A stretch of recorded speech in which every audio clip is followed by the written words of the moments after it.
Good morning dear students. मैं doctor Dheeraj Bakolia, associate professor political science, government Lohia college Churu. अपन चल रहे हैं राजस्थान में प्रमुख दुर्ग और दुर्गों की श्रृंखला में। आज अपन इस कड़ी को आगे बढ़ाएंगे। अपने इस एक लंबी चौड़ी श्रृंखला चलाई है दुर्गों के बारे में और राजस्थान में स्थित प्रमुख दुर्गों का अपन ने अध्ययन किया है। मोटे तौर पर जो दुर्ग माने जाते हैं अपने राजस्थान में, इनमें सर्वोपरि माना जाता है चित्तौड़गढ़ का दुर्ग, उसके अलावा कुंभलगढ़ का दुर्ग, जैसलमेर, जालौर, मेहरानगढ़, जोधपुर और जयपुर के जो दुर्ग है जिनमें आमेर, नाहरगढ़, जयगढ़ उनका नाम, और साथ ही साथ बीकानेर का ऐतिहासिक किला। इन दुर्गों का अपन बारी बारी से क्रमशः अध्ययन कर चुके हैं। काफ़ी लंबी श्रृंखला है और इस श्रृंखला में आज अपन आगे बढ़ाएंगे और कुछ और चुने हुए खास प्रमुख जो दुर्ग है राजस्थान में स्थित है उन दुर्गों की अपन बात करेंगे। अपन इससे पहले ये बात भी कर चुके हैं कि राजस्थान में प्रमुख रूप से सभी प्रकार के दुर्ग पाए जाते हैं, जैसे कि गिरि दुर्ग भी है, जल दुर्ग भी है, धानमन दुर्ग भी है। ये सारी श्रेणियां हमें यहाँ पर मिलती है और उनमें सबसे ज़्यादा जो प्रमुख दुर्ग है राजस्थान में जो पाए जाते हैं विशेष रूप से वो है गिरि दुर्ग, यानी कि पहाड़ियों पर स्थित। और उनमें चित्तौड़गढ़, कुंभलगढ़ जैसे दुर्गों का नाम सर्वोपरि स्थान पर आता है। धानमन दुर्ग की श्रेणी में जैसे कि हनुमानगढ़ का भटनेर दुर्ग या जैसलमेर का सोनारगढ़, ये उस श्रेणी में आते हैं। जलदुर्ग में सर्वोपरि आता है गागरोन का किला। तो ये दुर्ग हमारे राजस्थान की विशेषताएं हैं। आपको यहाँ पर पग पग पर छोटे मोटे किले, गढ़ मिल जाएंगे और बड़े स्तर पर जैसे कि चित्तौड़गढ़ और जैसलमेर का जो दुर्ग है वो तो दुर्ग ऐसी स्थिति में, ऐसी श्रेणी में आता है जहाँ पर लोग आज भी बसते हैं, यानी कि आज भी निवास करते हैं। इसी प्रकार से राजस्थान में न केवल रियासतों के बल्कि जो छोटे ठाकुर हुआ करते थे उनके भी दुर्ग पाए जाते हैं। अपन इसी श्रृंखला को आगे बढ़ाते हैं। आपसे निवेदन, यदि आपने चैनल को सब्सक्राइब नहीं किया है तो कृपया चैनल को सब्सक्राइब करें, लाइक करें, शेयर करें, कमेंट करें। चलिए शुरुआत करते हैं राजस्थान के प्रमुख दुर्ग। आज अपन बात करेंगे, शुरुआत करेंगे बयाना दुर्ग भरतपुर में। भरतपुर जिले में स्थित दुर्ग जो बयाना दुर्ग है, मानी पहाड़ी पर स्थित गिरि व वन दुर्ग। मानी पहाड़ी यानी कि जिस पहाड़ी पर ये किला स्थित है, बयाना दुर्ग स्थित है, उसको मानी पहाड़ी कहा जाता है। एक छोटी पहाड़ी है भरतपुर में, उसके ऊपर स्थित है और इस पहाड़ी का नाम मानी पहाड़ी है। और ये दोनों दुर्गों की श्रेणी में आता है, यानी कि ये गिरि दुर्ग भी है और ये वन दुर्ग भी है। गिरि दुर्ग इसलिए कि ये पहाड़ी पर स्थित है और वन दुर्ग इसलिए है कि इस पहाड़ी के चारों तरफ आपको जंगल देखने को मिलेगा, इसलिए इसको गिरि और वन दुर्ग दोनों की श्रेणी में रखा जाता है। इसे विजय मंदिरगढ़, बादशाह दुर्ग, सुल्तान कोट, बाणासुर दुर्ग तथा सोनितगिरी दुर्ग के नाम से भी जाना जाता है। देखिए कितने नाम एक दुर्ग के, विभिन्न प्रकार के अलग अलग नामों से इसे जाना जाता है। विजय मंदिरगढ़ भी इसको कहा जाता है, बादशाह दुर्ग भी इसको कहा जाता है, सुल्तान कोट भी इसको कहा जाता है, बाणासुर दुर्ग भी कहा जाता है और सोनितगिरी दुर्ग के नाम से भी इसको जाना जाता है। अलग अलग विभिन्न प्रकार के नाम है बयाना दुर्ग की। दुर्ग का निर्माण यादव वंश के शासक विजयपाल ने 1040 ईस्वी में करवाया, मुस्लिम आक्रमणकारियों से सुरक्षा की दृष्टि से। यानी कि इस दुर्ग के निर्माण का श्रेय जाता है यादव वंश को। यादव वंश के शासक हुए विजयपाल और विजयपाल ने ही इस किले का निर्माण करवाया और इसी के कारण से, इसे विजयपाल के नाम के कारण से इस किले को विजय मंदिरगढ़ भी कहा जाता है। और कहा जाता है कि इस किले का निर्माण उन्होंने मुस्लिम आक्रमणकारियों से सुरक्षा की दृष्टि से करवाया था, क्योंकि 1040 ईस्वी में बना था। उसमें भारत में रुक रुक कर मुस्लिमों के आक्रमण हुआ करते, जैसे महमूद गजनवी आया करता था, इसी काल के दौरान आया था। राजस्थान में भी आया था और राजस्थान में कई जगह उसके आक्रमण हुए थे, इसलिए मुस्लिम आक्रमणकारियों का डर था और इस डर से बचने के लिए अपनी सुरक्षा की दृष्टि से विजयपाल ने यहाँ पर बयाना में इस दुर्ग का निर्माण करवाया। पुराणों में बयाना को सोनितपुर तथा बाणासुर के नाम से जाना जाता था, जबकि प्राचीन नाम श्रीपंथा था। अगर अपन पुराणों की बात करें, जो पुराण भारत में प्रचलित है, 18 पुराण माने जाते हैं, उन पुराणों में बयाना का जो प्राचीन नाम हमें मिलता है, बयाना का जो नाम उल्लेखित हुआ है वो है सोनितपुर या बाणासुर। और यही कारण है कि इस दुर्ग को शोणितगिरी दुर्ग के नाम से भी जाना जाता है और बाणासुर दुर्ग के नाम से भी जाना जाता है, क्योंकि ये बयाना में स्थित है।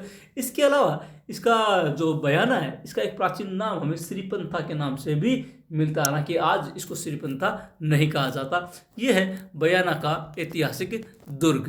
हालांकि ये जीर्ण शीर्ण अवस्था में, खंडर की अवस्था में है, और जो इसके अवशेष हैं वो सिर्फ अवशेष मात्र ही बचे हैं, बाकी कोई भी खास चीज़ें यहाँ पर स्थित नहीं है, सब खंडर अवस्था में बदल चुकी है।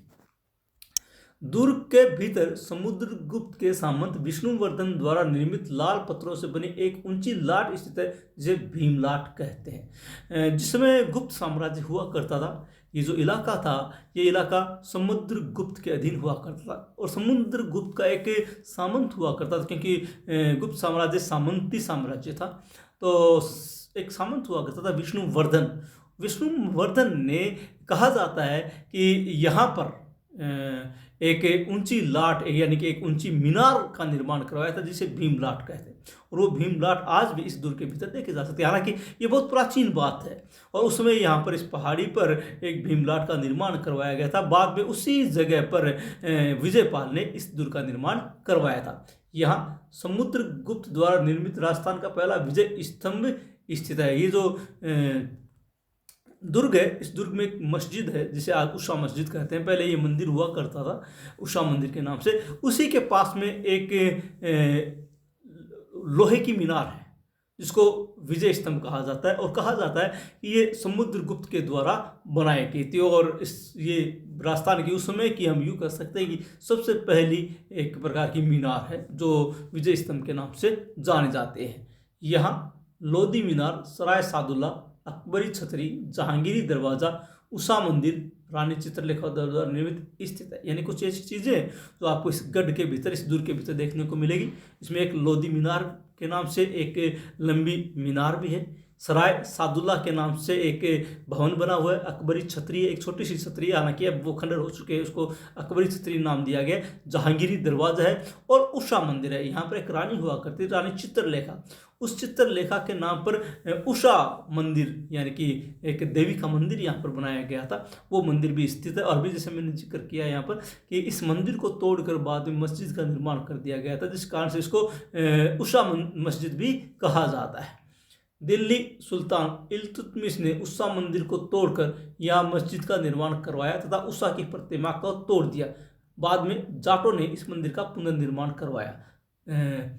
जब दिल्ली का सुल्तान हुआ करता था इल्तुतमिश, तो वो बयाना पर आक्रमण करने के लिए आया था, और यहाँ पर बयाना के किले में उसने तोड़फोड़ मचाई थी, जिसमें जो उषा मंदिर था उस उषा मंदिर को भी उसने तोड़ दिया था, और उसके पश्चात से वो मंदिर मस्जिद के रूप में जाना गया, क्योंकि इल्तुतमिश ने इस मंदिर के स्थान पर उसके अवशेषों की जगह मस्जिद का निर्माण करवाया था, और इसी कारण से उषा मस्जिद कहलाया। और बाद में जब भरतपुर में जाटों का साम्राज्य स्थापित हुआ, उसके पश्चात ये बयाना भरतपुर के अधीन चला गया, और भरतपुर के शासकों ने बयाना में इस टूटे हुए जो उषा मंदिर था उसका पुनर्निर्माण उन्होंने करवाया था।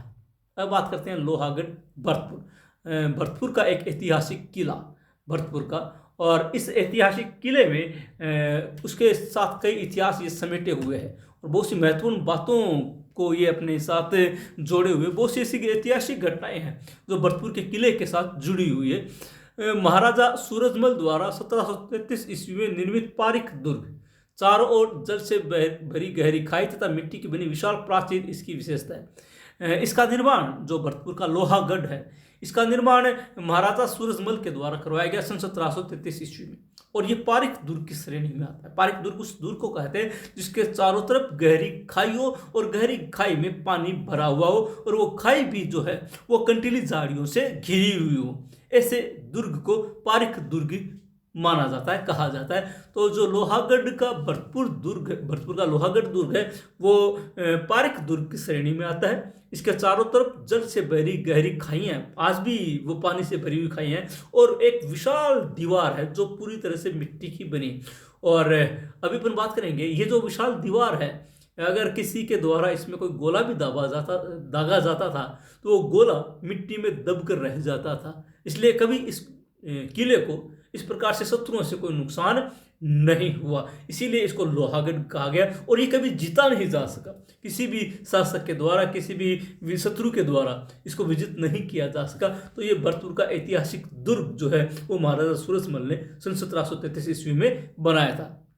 इस किले में 2 दरवाजे हैं, जिनमें उत्तरी द्वार अष्ट धातु का बना हुआ है, जिसे जवाहर सिंह 1765 ईस्वी में दिल्ली के ऐतिहासिक लाल किले से उतार लाए थे। इस दरवाजे को लोहिया दरवाजा कहा जाता है, जो जवाहर सिंह दिल्ली से उतार कर लाए थे।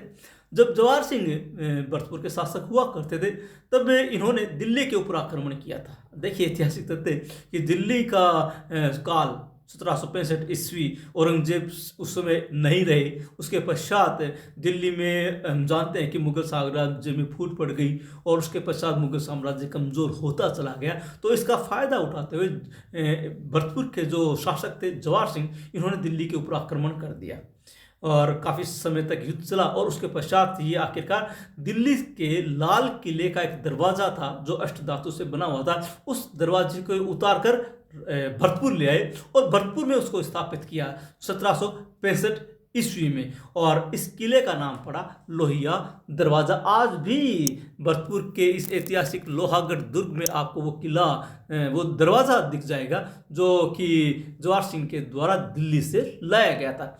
इस दुर्ग को लॉर्ड लेक ने बारूद से उड़ाने की कोशिश की थी, परंतु असफल रहा। इसी कारण इसे लोहागढ़ कहा गया। अभी जैसे मैंने बात कही आपको कि कई शत्रुओं ने इसको जीतने की कोशिश की, इस पर आक्रमण भी किए, लेकिन कोई भी इस पर सफल नहीं हो पाया। ब्रिटिश सरकार ने भी इस किले को अपने अधिकार में लेने की कोशिश की थी। जब ब्रिटिश एक सैनिक टुकड़ी का अध्यक्ष, जिसका नाम था लॉर्ड लेक, वो जब इस भरतपुर के दुर्ग पर आक्रमण करने के लिए आया तो दुर्ग पर आक्रमण किया, लेकिन आक्रमण करने में वो मतलब इस दुर्ग को जीतने में सफल नहीं हो पाया, क्योंकि आक्रमण करने के उपरांत जितने भी गोले दागे जाते, या तो वो इसके ऊपर से निकल जाते थे या इसकी मिट्टी में दब कर वहीं पर समाप्त हो जाते थे, ध्वस्त हो जाते थे। इसलिए वो चाहकर भी इस किले को जीत नहीं पाया था। इस किले की 2 बुर्ज, जवाहर बुर्ज और फतेह बुर्ज प्रसिद्ध है। जवाहर बुर्ज का निर्माण जवाहर सिंह के द्वारा करवाया गया था दिल्ली विजय के उपलक्ष्य में। अभी अपन ने बात की थी कि जवाहर सिंह ने 1765 ईस्वी में दिल्ली पर आक्रमण किया, वहाँ से अष्ट धातु का एक दरवाजा लाल किले से उतार कर लाए थे। इस दिल्ली विजय की स्मृति में ही जवाहर सिंह ने एक बुर्ज का निर्माण किया, जवाहर बुर्ज। अभी और बात करेंगे इसके बारे में।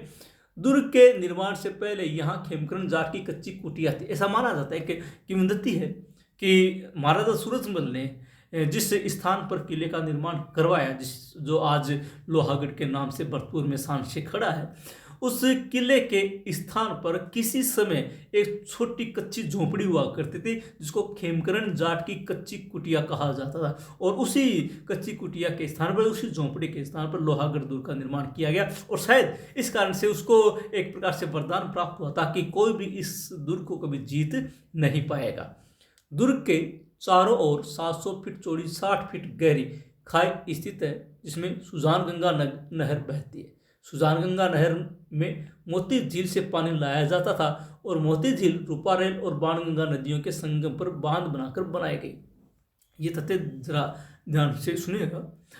दुर्ग के चारों ओर, जिस अपन ने खाई की बात की थी, जिसे कहते हैं पारिक दुर्ग, चारों ओर खाई बनी हुई है इसके, और गहरी खाई बनी हुई है। और इस खाई की चौड़ाई है 700 फीट और इसकी गहराई है 60 फीट, और हर वक्त इसमें पानी भरा रहता है। और ये जो पानी है ये आता है सुजान गंगा नहर से, यानी कि इसमें सुजान गंगा नहर बहती है। जो नहर इसके गढ़ के चारों तरफ जो खाई है, खाई में जो पानी भरा रहता है, ये पानी वास्तव में सुजान गंगा नहर कहलाती है, और सुजान गंगा नहर ही इसमें बहती है। और सुजान गंगा नहर जो है वो मोती झील से उसमें पानी लाया जाता है। सुजान गंगा नहर में पानी लाया जाता है मोती झील से, और मोती झील बनाई गई है रूपारेल और बाणगंगा नदियों के संगम पर। ये यहाँ पर 2 नदियाँ आकर मिलती थी, एक थी रूपारेल नदी और एक थी बाणगंगा। इन दोनों नदियों के संगम पर एक बांध बनाया गया, और उस बांध को कहा जाता है मोती झील। जो बांध का पानी इकट्ठा होता है एक झील के रूप में, उसको कहा जाता है मोती झील। और मोती झील से एक नहर निकाली गई, उस नहर का नाम था सुजान गंगा, और वो नहर सीधी दुर्ग तक आती थी, और दुर्ग के चारों तरफ जो खाई बनी हुई है उस खाई को वो भरती है। इसलिए दुर्ग के चारों तरफ खाई में जो पानी है वो सुजान गंगा नहर का है। जवाहर सिंह ने दिल्ली विजय के उपलक्ष्य में जवाहर बुर्ज तथा रणजीत सिंह द्वारा अंग्रेजों पर विजय 1805 ईस्वी में लाडले के उपलक्ष्य में फतेह बुर्ज का निर्माण करवाया था। दो प्रमुख बुर्ज इस किले में स्थित है। पीछे के इलाके में, किले का जो पिछला इलाका है उसमें एक ऊंची जगह पर बुर्ज स्थित है, जवाहर बुर्ज। और जवाहर बुर्ज का अभी जैसे अपने बात की थी, इसका निर्माण करवाया था जवाहर सिंह ने दिल्ली के विजय के उपलक्ष्य में। और एक जो दूसरी यहाँ पर बुर्ज है उसको फतेह बुर्ज कहा जाता है। इस फतेह बुर्ज का निर्माण करवाया था महाराजा रणजीत सिंह ने, जब लॉर्ड लेक ने इसके ऊपर आक्रमण किया था भरतपुर पर, और वो असफल रहा था। यानी कि एक प्रकार से ये अंग्रेजों पर भरतपुर की जीत थी सन 1805 ईस्वी में। और इस जीत की खुशी में महाराजा रणजीत सिंह ने फतेह बुर्ज का निर्माण करवाया था। ये दोनों बुर्ज काफ़ी ऊंचाई पर स्थित है और ऐसा माना जाता है कि इसके भरतपुर के जो भी शासक हुआ करते थे वो नगर का जो मतलब नगर को देखना है, नगर का अवलोकन करना है, वो इस बुर्ज से खड़े होकर किया करते थे। इस बुर्ज से पूरा का पूरा भरतपुर शहर दिखता है। इसलिए ये जो बुर्ज है, जवाहर बुर्ज और फतेह बुर्ज, काफ़ी ऊंची होने के कारण से भरतपुर शहर की निगरानी यहाँ से की जा सकती है।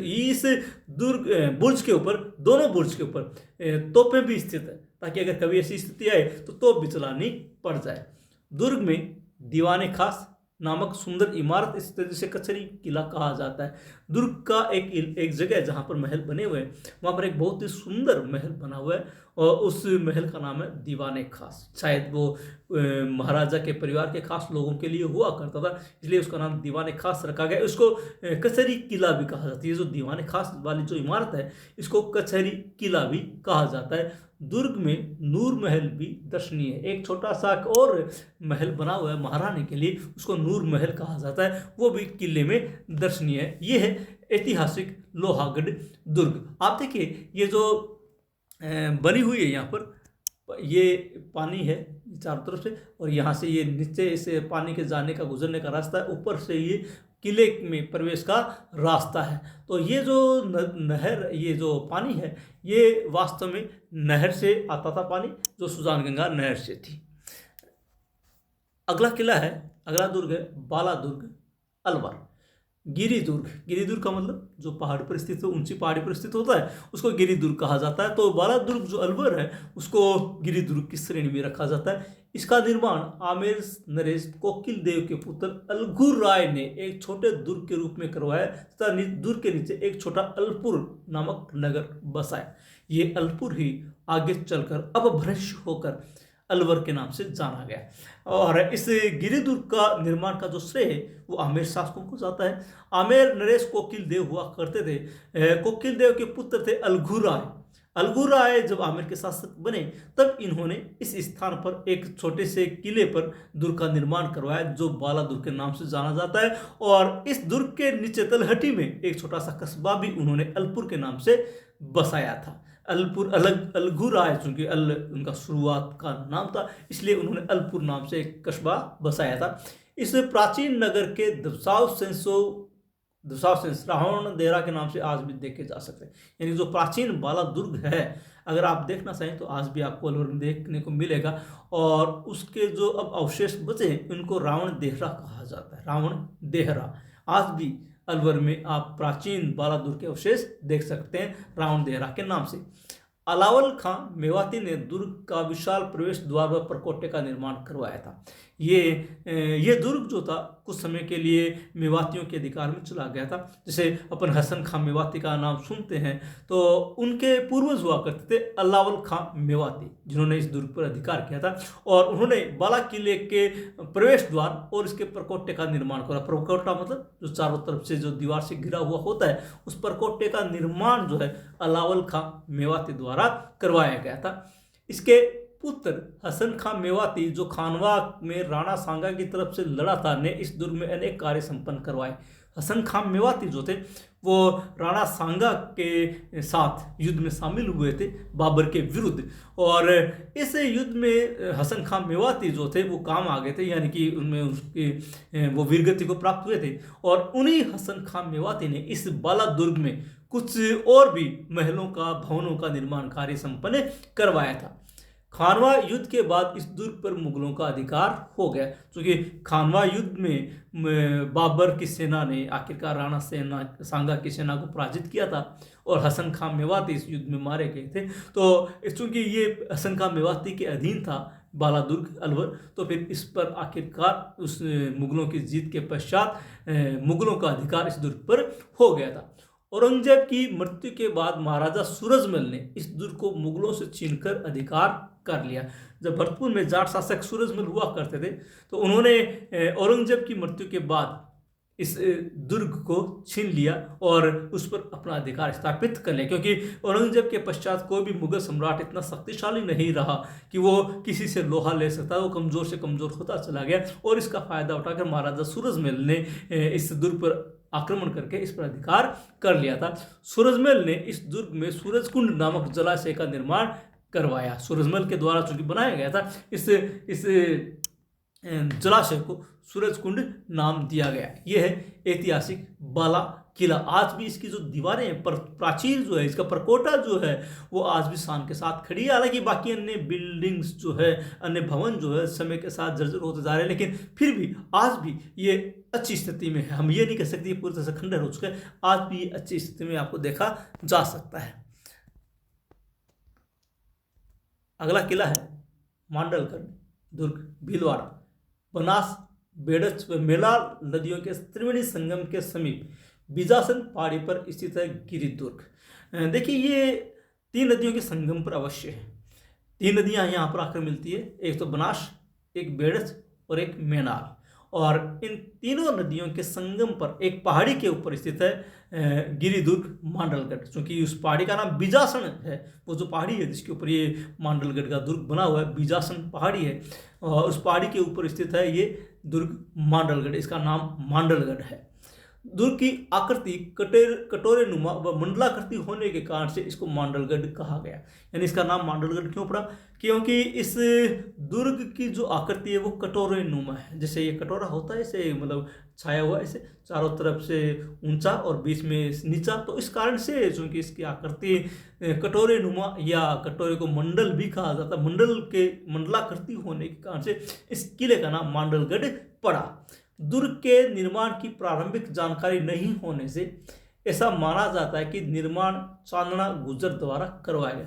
हालांकि ऐतिहासिक तथ्यों के आधार पर इसकी कोई भी विशेष जानकारी हमारे पास नहीं।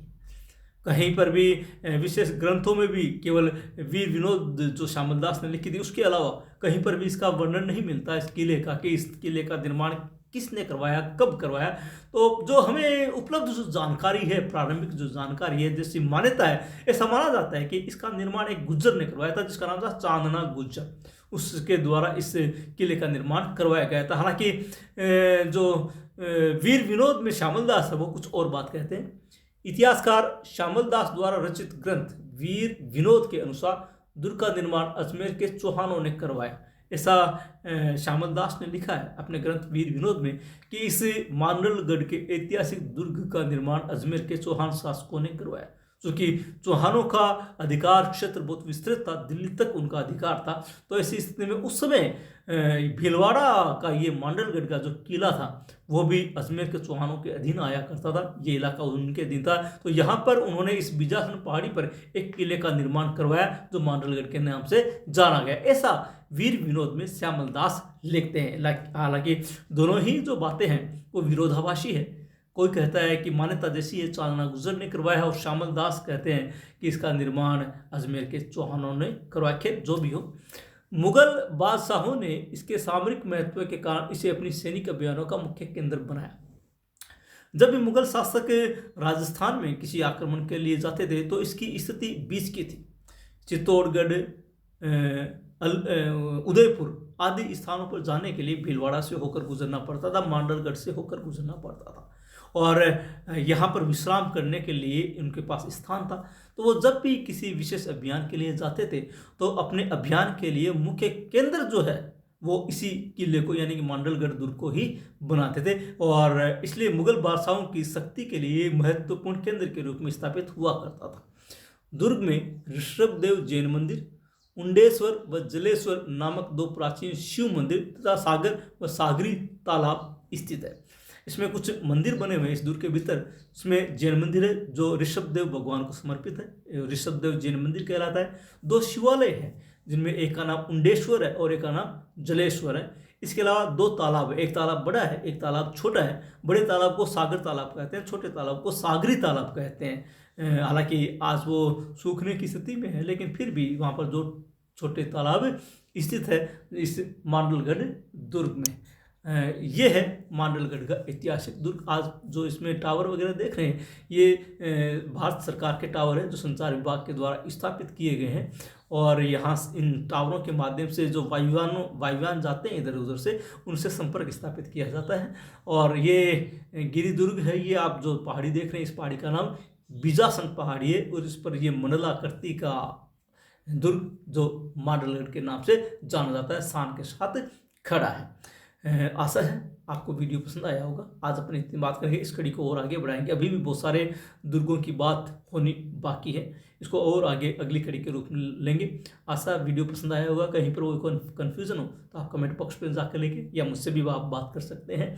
और पुनः निवेदन, यदि आपने अब तक चैनल को सब्सक्राइब नहीं किया है तो कृपया चैनल को सब्सक्राइब करें, लाइक करें, शेयर करें, कमेंट करें। चलिए मिलते हैं अगले वीडियो में दुर्गों की श्रेणी को आगे बढ़ाते हुए। तब तक के लिए धन्यवाद।